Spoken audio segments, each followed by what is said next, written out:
malaki rin problema kasi biglaan na lamang inanunsyo na kinakailangan daw ng repair and rehab na bilyon-bilyon. Tinitingnan ko from 2018 to 2025, ang liit-liit lang na binibigay, halos pintura lang yata at konting rehab. 451 million lang ang linalagay dun sa tulay mismo.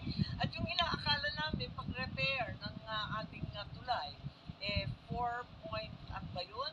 4.7 billion. Mga kalsada lang pala yun. Talaga naman na-neglect ng todo-todo, ng bonggang-bongga yung tulay. I feel very badly personally about it dahil yung tulay simpulo ng administrasyon ng aking ama. Parang pinakamagandang infrastructure project yon nung panahon na yon, 1973.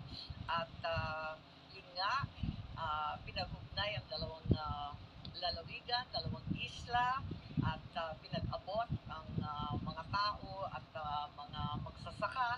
Yung kanilang mga produkto pwede nang ikalakal at ibenta.